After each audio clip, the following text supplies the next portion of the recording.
감사합니다. 자, 오늘은 사무엘상 5장과 6장을 상고합니다. 사무엘상 5장 6장은 이제 아벡 전투에서 언약궤를 빼앗긴 그 언약궤가 그 하나님께서 신의 영광을 되찾으시는 그러한, 그래서 돌아온 하나님의 법궤가 어떻게 돌아왔는지 그 과정을 기록한 내용입니다.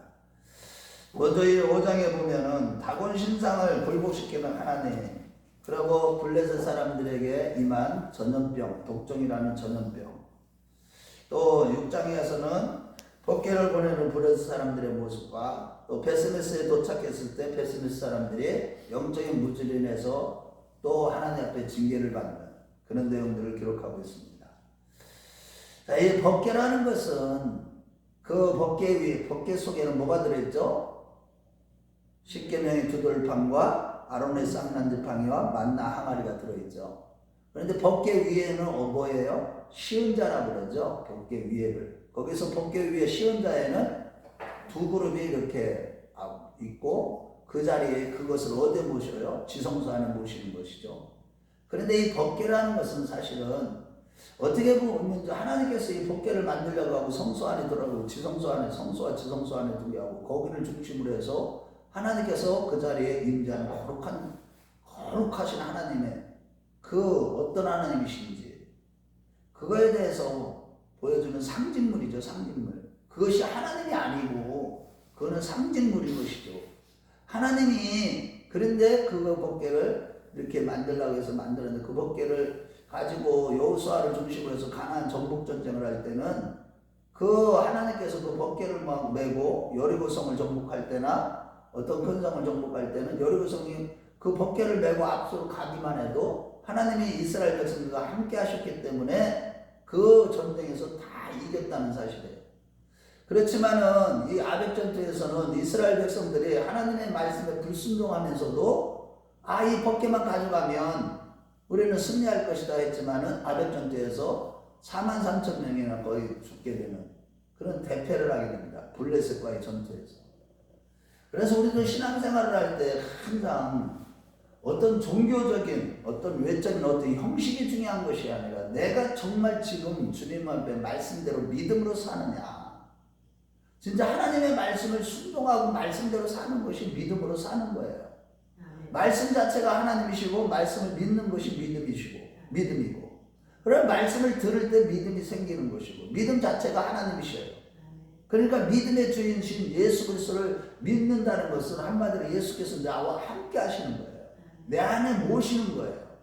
그래서 너희 안에 그리스도가 계신가 너희가 스스로 확정하라. 그렇지 않으면 너희가 스스로 계신 것을 알지 못하면 너희 안에 계신 걸 알지 못하면 너희는 버리운 자리라.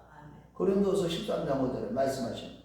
그런데 이스라엘 백성들이 이렇게 하나님의 말씀을 거역하고 불순종하면서도 그때 사사시대 말기에는 자기 손에 오른 대로 자기 생각대로 살아갔기 때문에 항상 범죄하고 우상숭배하고 믿음이 없으면 전부 다 죄 짓는 것밖에 없는 거예요. 자기중심적으로 살아가는 거니까 그 자체가 죄예요. 존재하는 것 자체가. 믿음 없는 사람들은 그들이 존재하는 것 자체가 죄예요. 그래서 죄 가운데 출생해서 죄 가운데 죽으리라. 예수님께서 그 말씀을 하신 것이죠. 자, 그런데 이 아벡 전투에서 이 블레셋 군대에게 뺏겼던 이 언약궤를 이게 하나님께서 역사하십니다. 이제 친히. 그래서 하나님께서 영광을 되찾으시는 모습을 보여주시는데 그 다곤 신전에 딱 갖다 놓은 이유는 뭐냐면 그때 풍습이 어떤 풍습이 있었느냐 하면 그 전쟁에 나가서 승리를 하게 되면 자기들이 믿는 신이 더 크다. 저쪽 상대방의 신은 적다. 그래서 상대방의 신의 형상을 가져다가 자기들의 신 안에 신전 있는 곳에 갖다 딱 놨어요. 그 언약궤를 이 아스돗에 있는 다곤 신전에, 이 다곤이라는 신은 이게 기원전 BC 3000년 전부터 섬기던 그 메소포타미아 지역이죠. 고대 근동 지역에. 그 메소포타미아 지역에서 시작해서 이 가나안 지역까지 두루 편안하게 섬겼던 신인데 그거는 바알의 아버지다. 또 엘신의 형제다. 엘신의 아들이다. 이런 풍습이 있었어요. 그런데 이 다곤이라는 것은 곡물의 신이에요. 그런데 그 다곤 신전을 크게 지었단 말이에요. 그 다곤신도 딱 신상을 딱 세워놨어요, 신전에. 그런데 거기에다가 언약궤를 딱 갖다 놨는데, 아소도에 있는 다곤신전에 갖다 놨는데, 그 다음날에 보니까 다곤신전이 언약궤 앞에서 딱 엎드러져 있는 거예요. 엎드러졌다는 거 아바다를 말인데 그 앞에 섬긴다 이런 뜻이에요. 그래서 다시 그걸 다곤신전을 세워놨어. 그런데 그 다음날에 가보니까 이번에는 떨어져서 엎드러졌을 뿐만 아니라 이게 팔 다리가 다곤신이 다 그래서 이 신을 갖다가 그때 신인 동형론이라는데 신학적인 용어로 사람의 형상으로 만들어요. 이제 다니엘서도 보면 금신상도 다 사람의 형상으로 이렇게 만들잖아요. 어쨌든 그런데 목도 끊어지고 팔다리도 끊어지고 몸뚱이만 다 당합니다. 그랬는데 이거는 이스라엘 그 블레셋 사람들이 그냥 겁먹기 시작한 거예요. 야, 이거 여호와의 신이 더 큰 것 같다. 그런데 거기에다가 하나님이 또 독종을 일으키게 만들어요. 독종. 지금으로 얘기하면 이제 전염병인 것 같아요. 그래서 이제 이 뒤에 이제 내용들 보면. 그래서 이제 독종으로 인해서 아스도 사람들이 다 죽어가는 거예요. 그래야 이제 그것을 어디로 옮기냐. 다시 이제 가사 지역으로 옮기고, 그 다음에 이제 또 아스글론으로 옮기고, 또 가드 지역으로 옮기고, 그 다음에 에그론으로 옮겼는데, 에그론 사람들이 아니다. 우리까지 다 죽겠다. 가는 곳마다 독종이 일어나는 거예요. 하나님이 역사하시는 것이죠. 굴복시키는 거예요. 하나님이 친히 그때 홀로 영광을 되찾으시는 거예요. 사실 이거 부끄러운 줄 알아야 되는 거예요. 하나님은 영광을 받으시대요. 하나님의 형상으로 지음받은 인간을 통해서 영광 받으시기로 아예 작정을 하셨어요. 교회를 세우고 하나님 나라를 이 땅에 세우는 것도 하나님이 직접 하실 수 있지만 전지전능하시지만은요, 아예 창세전에 작정을 하셨다니까요. 뭘로다? 하나님의 형상을 회복한 크리스찬들을 통해서 하나님 나라 천국을 세우시기로 작정을 하신 거예요. 그러다 보니까 이거는 참 부끄러운 줄을 알아야 되는 거예요. 이스라엘 백성들이. 오늘날도 마찬가지입니다. 지금 하나님은요, 전지전능하시기 때문에 구속의 경륜을 그 교회들이 다 타락해도 반드시 언약의 말씀을 성취를 하셔요. 하나님의 뜻을 이루어 가십니다. 우리 개인을 향하신, 우리 가정을 향하신, 우리 교회를 향하신, 우리 나라를 향하신 하나님의 계획이 있고 뜻이 있습니다. 그 하나님의 뜻을 하나님은 스스로 다 일을 성취해 가시는, 그를 일을 행하시는 하나님, 일을 지어 성취하시는 하나님이에요. 그렇지만 우리가 거기에 쓰임받지 못하고 있다는 이 자체가 부끄러운 줄을 알아야 돼요. 하나님의 백성이 되었으면서도 하나님 나라를 건설하는 일에 쓰임받지 못한다. 하나님 앞에 쓰임받는다는 게 뭐예요? 내가 믿음으로 살아갈 때 하나님은 믿음 있는 자를 통해서 하나님 나라를 건설하는 겁니다. 하나님의 뜻을 이루어가는 거예요. 하나님의 교회를 세워나가는 겁니다. 하나님이 교회를 여기저기 다 세우실 수도 있죠. 지금 중동 지역에는 하나님이 마지막 때가 되다 보니까 예수님을 직접 만나는 그런 역사들이 지금 많이 나타나요. 환상 가운데. 그런데 중요한 것은 그렇게 되는 것은 믿음이 대중 신비적인 거 이런 것들은 조심을 해야 됩니다. 항상 말씀에서부터 시작돼야 되지. 말씀이 아닌 데서 믿음을 찾으려고 하고 표적과 기적과 이적을 쫓아가다가는 마지막 때 다 속아요. 마귀한테. 분별해야 됩니다. 어쨌든 그래서 이제 이 사람들이 이거를 그럼 어떻게 할 것인가. 제사장과 복수가를 부른 거예요. 그러니까 그들이 이스라엘의 법을 알거든. 제사장들은 그런 공부를 했으니까. 그래갖고 속건제를 드려야 된다. 속건제를 드릴 때 그 보상을 해야 되는데 어떤 식으로 하냐. 그 상처 하나님 앞에 피해를 입힌 것만큼 제물을 드려야 된다. 그래서 금독종 5개 하고 금지 5. 이 죄로 말미암아 독종이 생겼다고 생각을 한 거예요. 지로. 그래서 금독종 5개 하고 금지 5개를 만들어서 이것을 함께 속건제물로 돌려보낼 때 그런 식으로 보내야 된다. 그래서 이제 금독종 5개, 금독종 5개 하고 금지 5개로 만든 것은 이 금독종 5이라는 숫자를 한 것은 이 5지역, 특히 가드와 가사, 그 다음에 에그론, 아스글론, 그 다음에 아스도, 이 5지역을 상징하는 거예요. 아멘. 그래가지고 이것을 보낼 때 어떻게 보낼 것인가. 그런데 이제 그 민수기 4장에 보면은 사람의 손으로 만지면 안 되잖아요. 이 성물들은 사람의 손으로 만지거나 보기만 하면 사람은 죽여버려요. 그게 이제 율법이에요. 하나님의 거룩성 때문에 그래요. 하나님의 임재의 상징이죠. 그래서 이제 수레로 실어서 보내는데 그거는 사실은 고앗 자손이 어깨에 메어서만 이 언약궤를 옮기게 돼 있어요. 그것도 고앗 자손도 보기만 하면 죽어요. 민수기 4장 한번 가봐요. 율법을 몰라서 베스메스 사람들이 죽게 되는데 미리 한번 보겠어요. 민수기 4장 5절과 15절과 20절을 보겠어요. 우리 다 저번에 공부했던 것들인데 새벽에 우리 다시 한번 읽어봐요. 4장 5절. 자, 증거궤를 누가 매냐면 고앗 자손이 매야 돼요. 자, 4장 5절 시작. 진영이 전진할 때 아론과 그의 아들들이 들어가서 한 막는 휘장을 걷어 증거궤를 돕는. 왜냐면 보기만 하면 죽거든요. 증거궤를. 제사장과 제사장의 아들들 계속 이어지는 제사장. 아론 계열의 제사장의 아들이 만들 수가 있고 볼 수가 있어요. 그래서 그거를 먼저 덮어버립니다. 자, 그 다음에 이제 15절로 가봐요. 시작. 진영을 떠날 때 아론과 그의 아들들이 성소와 성소의 모든 기구 덮는 일을 마치거든 고앗 자손들이 와서 낼 것이요 그것을 만지지 말라. 그들이 죽으리라. 해만 물든지 이것들은 고앗 자손이 낼 것이요. 자, 20절 시작. 그들은 잠시라도 들어가서 성소를 보지 말라. 그들이 죽으리라.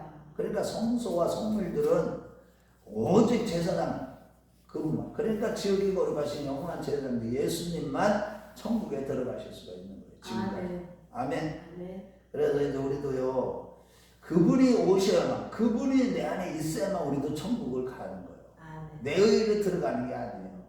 그러니까 오직 예수로 옷 입으려고 우리가 맨날 성경을 상고하고 날마다 예수님만 찾고 구하고 그의 나라와 의만 구하는 거예요. 신앙생활이 이렇게 돼야 되는 것인데 성경적으로 예수를 믿지 않기 때문에 마지막 때 말씀대로 예수를 믿지 않게 말씀을 모르는 게 구원이 뭔지도 모르는데 뭐 복음이 뭔지도 모르는데 그러니까 지금 말세에는요 주의 종을 잘 만나야 돼요. 말씀을 깨닫지 못하면 차라리 복음 전하는 자가 되면 안 됩니다. 하나님 앞에 더 많이 심판을 받아요. 그래서 주의 종들이 두렵고 떨림으로 구원을 이뤄가요. 사도 바울은요 심지어 뭐까지 했어요? 내가 고린도전서 9장 27절 말씀에 보면 내가 복음을 전한 후에 도리어 버림이 될까 두려워 떨어져. 아니 사도 바울같이 오직 성령의 능력으로 예수만 전했던 사람이고 예수님께 붙잡히기 위해서 평생을 매일 자기를 부인했는데 그런 사람들조차도 그 위대한 사도 바울조차도 두렵고 떨림으로 구원을 이뤄갔는데 오늘날 예수 믿는 사람들이 두려움이 어디 있어요? 자기는 당연히 구원받은 줄 알고 얼마나 교회 안에서 겸손하지 못하고 기도하지도 않고 하나님 말씀 읽지도 않아요. 다른 거는 열심히 돈 벌고 먹고 사는 데는 목숨 바쳐서 돈 벌어요. 그런데 하나님의 일에는요 구원의 가장 중요한 인간의 본분인 여호와를 경외하는 걸 하지도 않아요. 그래서 오늘날 교회를 다니면서도 지옥에 수많은 영혼이 떨어져요. 자, 6장에 가면 이제 언약궤가 돌아오는 과정이에요. 여기에 보면 벨세메스로 올라가는 그러면 이게 진짜 여호와로부터 온 독종이냐 재앙이냐? 그래서 한번 시험해보자. 그래서 성조 속건제를 드리고 이제 언약궤를 수레에 싣고 수레를 싣는 그 소가 어떤 소를 하냐? 젖 먹는 소 2마리. 그러니까 송아지가 있는 소 2마리. 그 2마리를 딱 이 언약궤를 끌고 가면 벨세메스의 소라고 그러죠. 소를 딱 한다. 그럼 이 소들은요, 이 새끼에 대한 모정이 있어요. 그렇기 때문에 이 새끼를 두고 떠나지 못해요. 암소들은. 새끼들을 얼마나 보살핀지 몰라. 하나님의 섭리죠. 그것도 다 창조의 섭리. 그런데 이게 벨세메스로 실질적으로 유다 지역, 여호수아의 마을이죠. 그 지역으로 딱 가는데 만약에 곧장 가면 이게 새끼들 송아지를 떼어놓고 송아지들은 뒤로 떼어놓고 그러니까 어미들이 돌아갈 수밖에 없잖아요. 어미소. 그런데 이것이 만약에 곧장 간다면 이게 하나님께로부터 온 재앙이다. 그리고 그렇지 않으면 이거 우연히 생긴 것이다. 이렇게 했는데 베스베스까지 곧장 가버립니다. 이 소가. 그러니까 하나님의 섭리로 이 하나님의 영광을 하나님이 되찾으신 것이요. 그래서 돌아왔어요. 결국은 돌아왔는데 문제는 이 베스베스 사람들이 언약궤를 회복하니까 얼마나 좋아요. 언약궤를 저기 빼앗겼다가 블레셋 사람들한테. 그런데 이제 그것을 갖다가 영적으로 무지해가지고 하나님 말씀을 하나도 모르니까 민수기 4장 말씀을 아예 모르는 거야. 베스베스 사람들이. 그 언약궤가 얼마나 보지도 말고 만지도 말아야 되는데, 그런데 그거를 갖다가 야 어떻게 했어요? 언약궤를 그 순간에 뭐가 들어있는가 해가지고 딱 열어본 거야. 그 순간에 57,000명이라고 그랬는데 이게 이제 번역에 오류가 있기 때문에 또 가로를 쳤죠. 여기 보면 이제 개역개정에는 몇 절이에요? 19절. 19절을 한번 보겠어요. 시작. 베스베스 사람들이 여호와의 길을 들여다 본 까닭에 그들을 치사 하나님이 치셨어요. 57,000명. 그런데 이 50,000명 중에 그 베스베스 지역에 50,000명 중에 70명이 죽은 거예요. 이게 그렇게들 다 이해는 해요. 이제 성경은 좀 무조건 100% 하나님의 말씀이기 때문에 오류가 없지만 그래서 가로를 친 거예요. 이제 이거 번역하는 사람들이 오류라고 보는 거죠. 그래서 이제 베스베스 사람들이 와 누가 이 언약궤를 보였느냐. 그래서 기레한 여아린 사람들한테 이거를 가져가라 이렇게 하고 이제 오늘 본문이 끝나는 거예요. 자, 결론입니다. 우리가 하나님의 영광스러운 하나님의 영광이 드러나는 삶, 하나님의 영광 가운데 살아가는 하나님의 자녀들이 됐어요. 예수님을 모심으로 말미암아. 이 엄청난 이 영광이요 언제 떠나느냐. 여러분 우리가 항상 조심해야 돼요. 사도가 죄 짓는 거에 대해서 항상 영적인 싸움에서 죄 안 짓기 위해서 싸워야 돼요. 목숨 걸고 싸워야 됩니다. 이게 내가 거룩하게 살기 위해서 몸부림쳐야 됩니다. 내가 아무리 인간적인 노력을 하고 죄 안 지려고 해도 기도하지 않으면 성령의 능력이 아니면 죄를 지을 수밖에 없어요. 그러면 하나님의 영광이 떠나는 거예요. 하나님의 영광이 떠나면 있잖아요. 임재가 안 느껴져요. 하나님이 나와 함께하는 게 안 느껴져. 기도를 해도 있잖아요. 기도가 하나님이 받는다는 게 이게 막 진짜 대화가 이렇게 돼야 되는데 하나님과 이게 안 느껴져. 임재가 안 느껴져요. 그래서 다윗도 시편 51편에 아버지여 성령을 떠나지 말게 하옵소서. 바세바하고 동침하고 나서 성신을 내게서 떠나지 말게 하옵시며 막 그 성령이 떠나면요 못 살거든요. 영적인 사람들은. 구약시대 때 최고의 영성과 다윗은 오직 성령님이 자기와 함께 한다는 걸 날마다 느꼈어요. 믿음으로 살았기 때문에.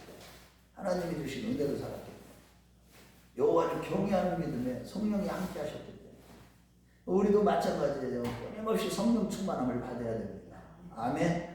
천국에 갈 때까지 항상 지혜와 계시형으로 충만하게 하옵시고 하나님의 모든 충만한 것으로 충만한 가운데 신앙생활을 해야만 거룩한 삶을 살게 되고 또 거룩한 삶을 살 때 주님과 동행하게 되고 주님과 동행할 때 변화의 영생의 길, 십자가의 길을 기꺼이 걸어갈 수 있기 때문에 믿음의 승리가 있는 겁니다. 아멘. 아멘. 그래서 날마다 말씀과 기도로 거룩해져 가는 가운데 성령의 충만함 받아서 오늘도 승리한 하루가 되시길 주의 이름으로 축원합니다.